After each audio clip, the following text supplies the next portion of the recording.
Jean-Paul Lomont, bonjour. Merci d'être avec nous pour cette première journée, première semaine du numérique SECAFI. C'est la première fois qu'on fait une manifestation de ce type.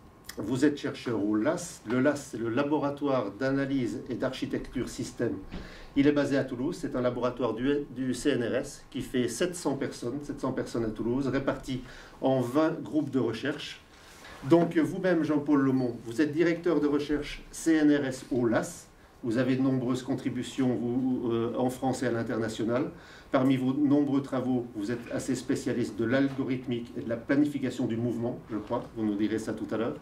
Vous avez créé une société KineoCam qui a été revendue à Siemens en 2002, je crois. Il s'agissait de prototypage virtuel. Vous êtes membre de l'Académie des sciences, vous êtes membre de l'Académie des technologies et vous enseignez également à l'ENS. Donc merci d'être parmi nous aujourd'hui. 3 volets, et je vais vous passer tout de suite la parole, si vous voulez bien, pour le premier. Le premier qui va essayer de faire une sorte d'historique de la robotisation. Parce que vous travaillez sur ce sujet depuis une trentaine d'années, je crois, et vous avez un certain recul, vous avez vu ce qui s'est passé précisément dans l'automobile, dans l'aéronautique, et vous allez essayer en une quinzaine de minutes de nous expliquer un petit peu quels sont les grands mouvements dans ce domaine. Voilà, c'est à vous. Merci. Donc oui, dans ce premier temps, je vais essayer de dresser très rapidement ce que j'ai appelé un bref historique de la robotique. Il faut comprendre que la robotique s'inscrit dans l'histoire des techniques. Qu'est-ce que c'est qu'un robot? Et ça, d'entrée de jeu, je l'affirmais comme ça. Un robot, c'est une machine. Alors, il faudrait se poser la question de qu'est-ce que c'est qu'une machine? Une machine, c'est un objet technique qui produit du mouvement. Donc un robot, c'est avant tout un objet technique qui bouge. Alors ce que je voudrais vous montrer, c'est un premier robot, voilà, mais celui-là, il ne fait rien, vous voyez, il est tout simplement suspendu. C'est le robot HRP2 sur lequel nous travaillons au LAS, qui est un robot de technologie japonaise au niveau de sa conception. Et au LAS, nous développons des recherches pour automatiser le calcul des mouvements. Mais comme vous le voyez, là, c'est une machine qui se caractérise par le fait qu'il y a une distribution de l'énergie au niveau du moteur. Il y a beaucoup de moteurs, il y en a une trentaine. Si vous comparez, si vous voulez, à une machine à vapeur, il y a une chaudière qui produit l'énergie, et puis ensuite, vous avez des systèmes mécaniques de transmission, qui, par des bielles et tout ça, qui vont entraîner les roues de la locomotive. Mais vous avez un centre unique de production d'énergie, tandis que là, il y a une batterie, qui est le centre unique, mais qui va être distribuée sur plusieurs moteurs, ce que les roboticiens vont appeler des degrés de liberté. Et donc, la grande révolution qui s'est produite, c'est après la cybernétique, donc des années 50, c'est qu'on va être capable de contrôler, de commander ces moteurs par un ordinateur. Donc, en fait, la robotique, qu'est-ce que c'est? C'est une discipline qui s'intéresse au rapport que peut avoir une machine avec le monde physique, donc pour y effectuer des actions, et dont les mouvements sont contrôlés par un ordinateur. Alors voilà ce qu'on parvient à faire, par exemple, on est à Toulouse, donc là je voulais saluer notre chère ville rose avec ses murs de briques. Donc voilà un robot, donc cette machine qui est en mouvement et qui va, pour lesquels il y a eu des calculs qui ont été faits à partir d'une perception de l'environnement et qui va être capable vous voyez, de traverser le mur ici sans percuter les obstacles. Sans percuter les obstacles. Donc ça, vous voyez, ça date de 2013. Convenez qu'au XXe siècle, c'était difficile de voir ce type de prouesse. Alors le robot peut passer à travers le mur, mais mon collègue Olivier Stas, qui est derrière pour l'assurer, tout ici s'est bien passé. Quelquefois, nous sommes dans un laboratoire de recherche, ça ne se passe pas aussi bien. Donc il faut quand même assurer le fait que la machine ne tombe pas, qu'on puisse la récupérer au dernier moment. Elle vaut quand même 400 000 €, donc il vaut mieux faire attention. Voilà. Donc voilà, ça c'était pour le cadre. Alors maintenant, on va revenir aux origines.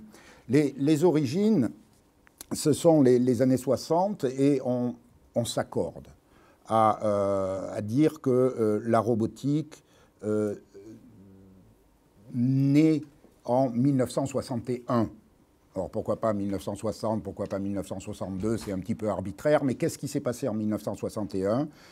Vous avez Joseph Engelberger, qui est reconnu comme le père fondateur de la robotique, avec son collègue Georges Devol, qui avait déposé le brevet sur une machine que vous voyez ici sur cette image, qui est le robot Unimate. Et pour la première fois, cette machine allait être intégrée dans les chaînes de montage de la General Motors. C'était le début de la robotique. Alors le terme robot, vous savez très bien qu'il appartient à la science-fiction, qu'il a été introduit au début des années 20 par un écrivain tchèque à partir d'une pièce de théâtre, que tout ça on s'en est emparé. Mais disons que la robotique au sens industriel du terme apparaît à ce moment-là. Alors j'aime bien, parce qu'on est, donc ça c'est une vision un petit peu internationale, mais j'aime bien donner deux spots français. À peu près à la même époque, vous aviez Jean Vertu au commissariat à l'énergie atomique qui voulait automatiser les bras télescopiques, les bras manipulateurs qui intervenaient dans des centrales nucléaires, et c'était la téléopération. Donc voilà, donc ça ce sont les années 60 de robotique industrielle, et qui vont donner quoi? Qui vont donner le fait que votre voiture, aujourd'hui, vous le savez, elle est fabriquée avec l'aide de robots. Alors je voudrais signaler quand même, toujours en poursuivant, qu'il va y avoir... Donc là, on est vraiment dans la première phase de robotisation, qui aboutit principalement, ça a été l'industrie automobile qui a porté ce secteur-là. Mais en même temps, il y a quelques chercheurs. Alors là, c'est l'université ça se passe déjà dans la Silicon Valley, dans ce qui va devenir la Silicon Valley à la début des années 70.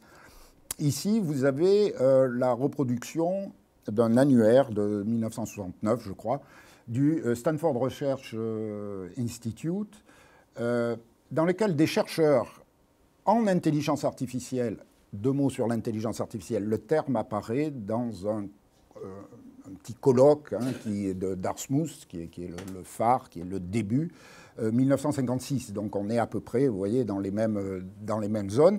Mais alors ces chercheurs-là, qui viennent de l'informatique, essayaient de voir en quoi un ordinateur peut-il raisonner, peut-il faire des déductions logiques. Donc c'était vraiment les débuts de l'intelligence artificielle. Et ces chercheurs-là ont eu l'idée de dire, oui, mais est-ce qu'on ne pourrait pas, d'une certaine manière, incorporer toutes ces techniques-là sur une machine, c'est-à-dire faire que la machine prenne des décisions. Et là, vous avez le robot Checky, où on va essayer de le rendre, de le doter d'une certaine forme d'autonomie, c'est l'ambition, par exemple, de naviguer en évitant les obstacles.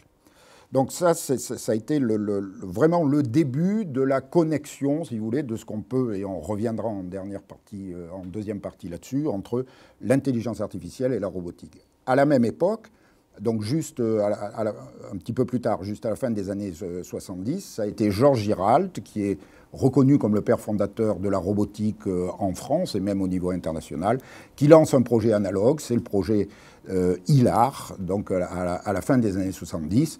Et ce robot-là, vous voyez, c'est un robot mobile, vous pouvez le voir maintenant au Musée des Arts et Métiers à Paris.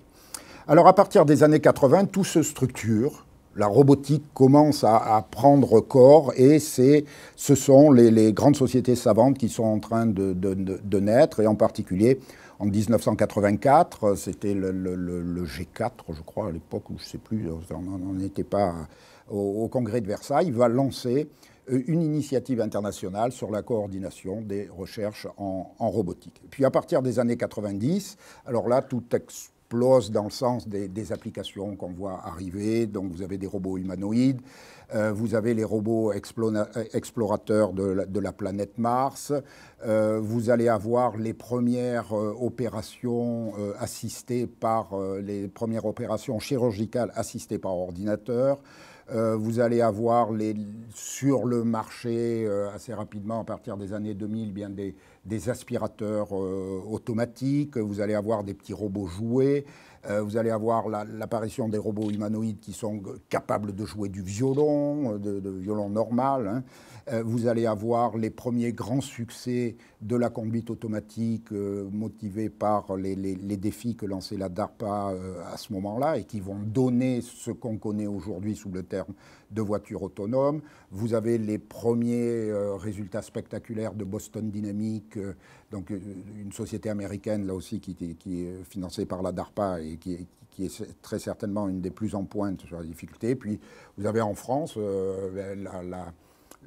l'entreprise Aldébaran Robotique qui va sortir le petit robot Nao, puis plus tard le robot Pepper, avant d'être racheté par donc une société japonaise, SoftBank.